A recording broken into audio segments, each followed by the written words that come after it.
ஸ்ரீ இராமாயணம் பாகம் 45. பரதர் அயோத்தியை அலங்கரிக்குமாறு கட்டளையிட்டார். 60,000 அக்ரோனி சேனைகளும் அயோத்தி வாழ் மக்களும் இராமரை எதிர்கொண்டு அழைக்கச் சென்றார்கள்.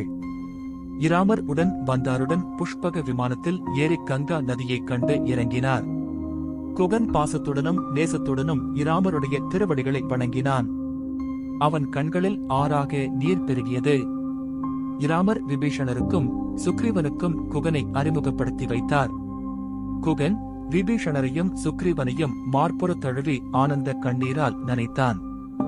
இராமச்சந்திர மூர்த்தியும் சீதாதேவியும் இலட்சுமணரும் வேத வேதாந்த வித்தகராகிய வசிஷ்ட முனிவருடைய பாதார விந்தம் பணிந்தார்கள். வசிஷ்டர் இராம இலட்சுமணர்களை தழுவி உள்ளம் உருகி கண்ணீர் பெருகி இராகவா எல்லா நலன்களையும் பெற்று நீடு வாழ்க்கை என்று வாழ்த்தினார். இராமபிரான் முதலில் கைகேயின் கமல பாதத்தில் வீழ்ந்து அன்பு கண்ணீரால் அவள் பாதத்தை அபிஷேகம் செய்தார். கைகேயி இராமரை எடுத்து அன்புடன் ஆசீர்வதித்தாள். பின்னர் கௌசலையையும் சுமத்திரையையும் அணுகி அன்புடன் அவர்களுடைய தாமரை தாள்கள் மீது வீழ்ந்து வணங்கினார். பரதர் தாரை தாரையாக அழுது கொண்டே தம் தலை மேலிருந்த பாதுகையை இராமபிரான் திருவடியில் வைத்து உயிரை பிரிந்த உடம்பு மீண்டும் அவ்வுயிரை அடைந்தது போல் ஒப்பில்லாத உவகையுடன் பரமனை பணிந்தார். இலட்சுமணர் அன்பு வடிவமாக அருந்தவ கோலத்துடன் அழுத வண்ணம் தொழுத கையுடன் நிற்கும் பரதருடைய பாத கமலத்தை பிடித்து கண்ணீர் வடித்தார். பரதர் இலட்சுமணரை மார்புற தழுவி, தம்பி இலட்சுமணா, நீ என்ன புண்ணியம் செய்தனையோ? நிழல் போல எம்பிரானை தொடர்ந்து சென்று அல்லும் பகலுமாக அனவரதமும் உண்ணாமல் உறங்காமல் தொண்டு செய்தனை. எனக்கு அப்பேறு கிடைக்கவில்லை. நீ புண்ணியத்தின் கருவூலம், நீ என்ன மாதவம் செய்தனையோ? இந்த பாக்கியம் யாருக்கும் கிடைக்காது. உன் கீர்த்தி வாழ்க்கை என்று அன்புடன் மொழிகளால் இலட்சுமணனை வாழ்த்தினார். சத்ருக்னர் இராமரையும் இலட்சுமணரையும் சீதாதேவியையும் அன்புடன் 8 அங்கங்களும் நிலத்தில் தோய வணங்கினார். இராமபிரான் அவரை வாழ்த்தினார். இராமபிரான் பரத சதுரர்களுக்கு தம்முடன் வந்தவர்களை அறிமுகம் செய்தார். தம்பி, இவன் அனுமான், உயிரினும் சிறந்த உத்தமன். இவனுக்கு நிகர் இவன்தான். ககன மார்க்கமாக கடலை கடந்து இலங்கைக்குச் சென்று சீதையைக் கண்டு இலங்கையை எரியூட்டி வந்தவன். மேருவரையின் மேம்பட்ட பேராற்றல் பெற்றவன்.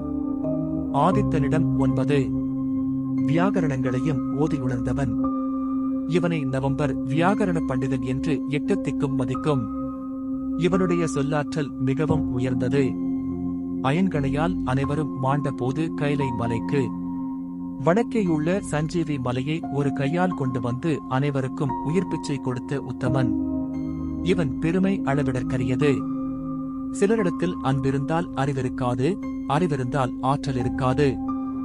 இந்த உத்தம சீலனிடம் எல்லா குணங்களும் ஒருங்கே அமைந்திருக்கின்றன. இவன் சேவையின் சிகரம். சீதைக்கு உயிர் பிச்சை கொடுத்த உத்தமன். சுக்ரீவனுடைய முதலமைச்சன். அஷ்டமா சித்திகளும் இவனிடம் கைகட்டி வாய் பொத்தி பணிபுரியும். இவன் சுக்ரீவன் சூரியகுமாரன், கிஷ்கிந்தையை மாற்றியுடன் ஆட்சி புரிபவன். ஊற்ற இடத்து உயிரையும் கொடுக்கும் உண்மை நண்பன். இவன் விபீஷணன், இராவணனுடைய தம்பி. உனக்கும் எனக்கும் சகோதரன். சாந்தமே வடிவானவன். சகல கலா வல்லவன். இராவண யுத்தம் நடந்தபொழுது பல நட்பமான இரகசியங்களைச் சொல்லி துணை புரிந்தவன். இவனுடைய புதல்வி திருசடை சீதைக்கு உற்ற துணைவியாக இருந்து உதவி செய்தவள். சீதை அசோக வனத்தில் சிறையில் துன்பத்தில் துடித்துக் கொண்டிருந்த பொழுது ஆறுதலும் தேர்தலும் செய்தவள். இவன் அங்கதன், வாலி குமாரன், பேராற்றல் படைத்தவன், நற்குண நம்பி, கிஷ்கிந்தைக்கு இளவரசன். இவன் ஜாம்பவான், அறிவாற்றலில் சிறந்தவன், அனுபவம் முதிர்ந்தவன், எல்லா வகையிலும் சிறந்தவன். இவன் நீலன் சேனாதிபதி, 70 வெள்ளம் சேனைகளுக்கு தனிப்பெருந்தலைவன். பகைவராகிய வைக்கோல் புல்லுக்கு நெருப்பு போன்றவன். இவ்வாறு இராமபிரான் தமக்கு தொண்டு செய்த அத்தனை பேரையும் அறிமுகம் செய்து வைத்தார். பரதர் அத்தனை பேரையும் தனித்தனியே தழுவி, எண்ணறிய புண்ணியத்தால் உங்களுக்கு இராம கைங்கரியம் கிடைத்தது. இந்த பாக்கியம் யாருக்கும் கிடைக்காது. நீங்கள் எல்லா நலன்களுடன் பல்லாண்டு வாழ்க்கை என்று கூறி உபசரித்தார். சுமந்திரர் முதலிய அமைச்சர்கள் வந்து இராம இலட்சுமணர்களை பணிந்தார்கள். இராமர் எல்லாரையும் வாழ்த்தினார். எல்லாரும் விமானம் ஏறி அயோத்தியை அடைந்தார்கள். இராமரும் மற்ற தம்பியரும் தலைமுடியை சிக்கெடுத்து தைலம் தடவி சரைய நதியில் நீராடி அலங்கரித்துக் கொண்டார்கள். சிறந்த மணித்தேரில் இராமர் ஏறினார். இலட்சுமணர் குடை பிடித்தார். சத்ருக்னர் வெஞ்சாமரம் வீசினார். பரதர் சாரதியாக இருந்து தேர் செலுத்தினார். தேரின் இரு பக்கங்களிலும் விபீஷணரும் சுக்ரீவனும் யானைகள் மீது சென்றார்கள். அங்கதன் முன்னே சென்றார். அனுமார் பின்னே சென்றார். மனித வடிவம் கொண்டு இருந்த வானர மாதர்கள் பெண் குதிரையின் மீதும் யானைகள் மீதும் பல்லக்கு முதலிய ஊர்திகளிலும் சென்றார்கள். பொன் விமானத்தில் சீதாதேவி சென்றாள். தேவர்கள் பூமழை பொழிந்தார்கள். அதனால் பூக்கள் எங்கும் நிறைந்து மண்ணுலகம் பூவுலகம் ஆயிற்று. இராமர் தேரை விட்டு இறங்கி அரண்மனைக்குள் சென்றார். 14 ஆண்டுகள் பிரிந்திருந்த அயோத்தி நகரத்து மக்கள் தாயைக் கண்ட சேயைப் போல் மகிழ்ந்தார்கள். உடைகள் அவிழ்ந்து போவதையும் உணராமல் கூத்தாடினார்கள். முடிசூட்டி நாளை நிச்சயித்து என் திசைக்கும் ஓலை அனுப்பினார்கள். லட்சோபலட்சம் பேர் முடிசூட்டு விழாவுக்கு வந்து சேர்ந்தார்கள். அனுமார் தங்க குடங்களில் நவீர்த்தங்களையும் கொண்டு வந்தார். முடிசூட்டு மண்டபத்தை பொன்னாலும் மணியாலும் பூவாலும் அலங்கரித்தார்கள். வசிஷ்டர் முதலானோர் வேள்வி செய்தார்கள். ஆஞ்சநேயர் சிங்காதனத்தை தாங்கிக் கொண்டு நின்றார். பரதாழ்வார் வெண் கொற்ற கொடை பிடித்தார். இலட்சுமணரும் சத்ருக்னரும் வெண் சாமரம் வீசினார்கள். சீதாதேவி இராமர் அருகிலே விளங்கிக் கொண்டிருந்தார். வெண்ணெய் நல்லூர் சடையப்ப வள்ளலின் மூதாதைகள் மணி மகுடத்தை எடுத்துக் கொடுக்க இராமருக்கு வசிஷ்டர் திருமுடி சூட்டினார். பாவங்களுக்கெல்லாம் பெரிய பாவம் செய் நன்றி மறத்தல், புண்ணியங்களுக்கெல்லாம் தலையாய புண்ணியம் செய் நன்றி அறிதல். என்னன்றி கொன்றார்க்கும் உய்வுண்டாம் உய்வில்லை, செய் நன்றி கொன்ற மகர்க்கு என்பார் திருவள்ளுவர். ஆண்முலை அறுத்த ஆரணி லோர்க்கும், மானிழை மகளிர் கரிச்சிதை தோற்கும், உறவர் தப்பிய கொடுமை யோர்க்கும் உய்தி உண்டு செய்திகொன் ரோர்க்கு உய்தி என்றன அரம்பா டிற்று. புறநானூறு. கம்ப நாடர் நன்றி மறவாத நற்குணசீலர். தமக்கு அன்னமும் ஆடையும் பொன்னும் பொருளும் வழங்கி ஆதரித்த சடையப்பரை திருமுடி சூட்டும் இடத்தில் பாராட்டிக் கவி புரிந்தார். திருமுடி சூட்டும் போது வானவர் மலர்மழை பொழிந்தார்கள். அரம்பையர்கள் ஆடினார்கள். நாரதர் முதலியவர்கள் பாடினார்கள். வசிட்டாதி முனிவர்கள் மந்திராட்சை தூவினார்கள். எல்லாருமே தங்கள் தங்களுக்கு முடிசூட்டியது போல மட்டற்ற மகிழ்ச்சியடைந்தார்கள். இராமர் அந்தணர்களுக்கு ஆடையும் அணிகலன்களும் பசுக்களும் வழங்கினார். வறியவர்க்கு அள்ளி அள்ளி பொன்னும் மணியும் தந்தார். விபீஷணருக்கு தேவர்கள் தந்த இரத்தின கடகத்தை தந்து உனக்கு ஒப்பாரில்லை என்று முகமன் கூறி விடை கொடுத்தார்.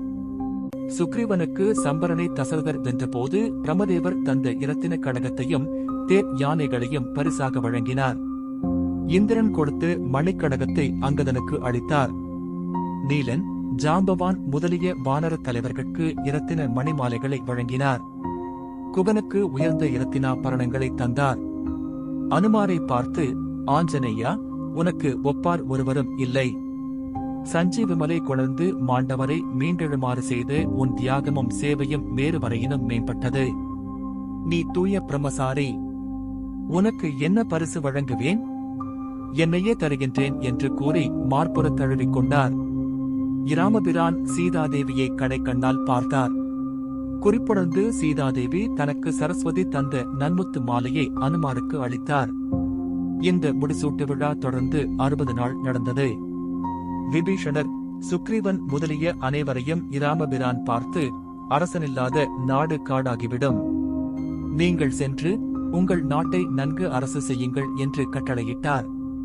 எல்லாரும் எம்பெருமானிடம் பிரியாவிடை பெற்று புறப்பட்டார்கள். விபீஷணர் 70 வெள்ளம் சேனைகளையும் விமானத்தில் ஏற்றிக்கொண்டு குகனை சிறுங்கி வேரத்திலும் சுக்ரீவன் முதலியவர்களை கிஷ்கிந்தையிலும் இறக்கிவிட்டு இலங்கை போய் ராம பக்தி செய்து ஆட்சி புரிந்தார். ஸ்ரீ இராமபிரான் தம்பியர்க்கு இளவரசு பட்டம் தந்து மனுநெறியில் ஆட்சி புரிந்தார்.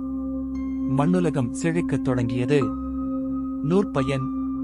உலகம் உய்ய உதித்திட்ட ஒளிசேர் இராமன் வரலாற்றை நிலமேல் ஓதும் மெய்யன்பர் நிறைந்த இன்பம் பெறுவார்கள்.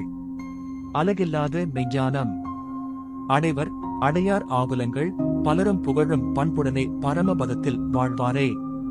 ஸ்ரீ ராமாயணம் நிறைவு பெற்றது. ராமர் தம் காலத்தில் வாழ்ந்தவர்களுக்கும் தம்மை நேரில் கண்டவர்களுக்கும் முக்தியளித்தார். ஆனால் ராமாயணமோ காலத்தை கடந்து அதை இன்று கேட்பவர்களுக்கும் முக்தி அளித்து வருகிறது. நன்றி.